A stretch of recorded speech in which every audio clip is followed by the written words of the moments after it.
ঝাড়গ্রামের পিছিয়ে পড়া মহিলাদের কর্মসংস্থানের জন্য কয়েক কোটি টাকা খরচ করে 2013 সালে তৈরি হয় এই কারিগরি হাট। ঝাড়গ্রামের 13 নম্বর ওয়ার্ডে অবস্থিত এই হাট বর্তমান জরাজীর্ণ, দেখা দিয়েছে ফাটল। বিল্ডিংয়ের চারপাশে আবর্জনা আগাছায় ভরে গেছে, চুরি হয়ে গিয়েছে বহু আসবাব। কোটি টাকার ভবন বর্তমান ভুতুড়ে বাংলো। ভবন তৈরি করে পকেট ভরছেন তৃণমূল নেতারা, অভিযোগ এলাকাবাসীর। দেখো এখানে মদের ঠেক, জুয়ার ঠেক, আর এই যে কোটি কোটি টাকা খরচা করে যে এটা করেছে, মানে কিছু কন্ট্রাক্টর হয় পয়সা বড়লোক হয়েছে, আর নবান্ন কিছু টাকা গেছে, ভাগ বাটার হয়েছে, আর কিচ্ছু হয়নি। এটা দেখে মনে হচ্ছে কারিগরি হাট বলে, এটা মনে হচ্ছে যে একটা কোনো মানে শ্মশানের মতো একটা জিনিস পরিবর্তন হয়েছে। অবস্থা হাটে বলতে হাট তালা জং লেগে গেছে, গেট খুলে নিয়ে যাচ্ছে, জানালা খুলে নিয়ে যাচ্ছে। এটা যে পিছিয়ে পড়া মহিলাদের যে কর্মসংস্থানের ব্যাপার ছিল সেটা তো টোটাল বন্ধ, প্রজেক্টটা টোটাল বন্ধ আছে। এটার উদ্দেশ্যই করেছে যে এখানে একটা কন্ট্রাকশন হবে, এটা ওদের তৃণমূলের নেতারা কিছু রোজগার করবে, তৃণমূলের মন্ত্রী কিছু রোজগার করবে, দিয়ে পড়ে থাকবে। পাবলিকের কোনো উন্নয়নের কাজে এদের চিন্তা ভাবনা নেই, আগামী দিনও নেই, আগামী দিন আসে বলে আমার কোনো মনে হয়। পশ্চিম মেদিনীপুর জেলা পরিষদের তত্ত্বাবধানে বিল্ডিং তৈরি হয়, রক্ষণাবেক্ষণের দায়িত্বও ছিল তাদেরই। কিন্তু রক্ষণাবেক্ষণের অভাবে ধুঁকছে কারিগরি হাট। কিছু কাজ বাকি আছে, সেগুলো সম্পূর্ণ করার কাজ চলছে, জানালেন ঝাড়গ্রামের জেলা শাসক।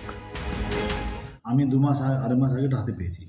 হাতে পাওয়ার পরে আমরা উদ্যোগ নিয়েছি। এবারে ওখানে আমি নিজে ভিজিট করেছি এবং দেখেছি ওখানে কিছুটা রিপেয়ারিং দরকার আছে। কাজ পাত ভাঙা আছে বা কিছু আছে যেগুলো ড্যামেজ আছে, জলের লাইন ড্যামেজ আছে। এগুলো ঠিক না হলে তো ওখানে চালু করা যাবে না, কাকে বসাবো আমরা?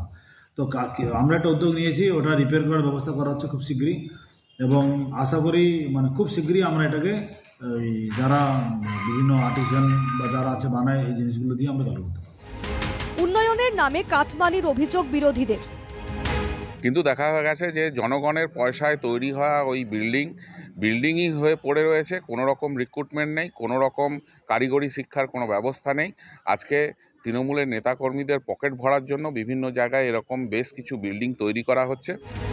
বিল্ডিংয়ের বেহাল দশার জন্য ঝাড়গ্রাম জেলা তৃণমূল নেত্রী রেখা সোরেন অবশ্য প্রশাসনিক অবহেলাকেই কাঠগড়ায় তুলছেন। আর এই হাটগুলো চালু করার বিষয়ে প্রশাসনের কোনো হেলদোল নেই। সরকারের যে উন্নয়নমুখী কাজ, সেই কাজগুলোকে দায়ছাড়াভাবে বিভিন্ন আধিকারিকরা এগুলো দেখেন, এটার বলার অপেক্ষা রাখে না। কারণ আমরা যারা জনপ্রতিনিধি আছি, যারা পৌরসভার আজকে কাউন্সিলররা আছেন, যেহেতু হাটটা তাদের জায়গাতেই হয়েছে, বিশেষত তারাও এই বিষয়ে নজর দেন না, যার ফলে একটা সরকারের বদনাম হচ্ছে। সরকার প্রশাসনের কার্যত দায়সারা মনোভাবে অনিশ্চয়তায় ঝাড়গ্রামের কারিগরি হাট। ঝাড়গ্রাম থেকে টুটুন দাসের রিপোর্ট, NKTV বাংলা।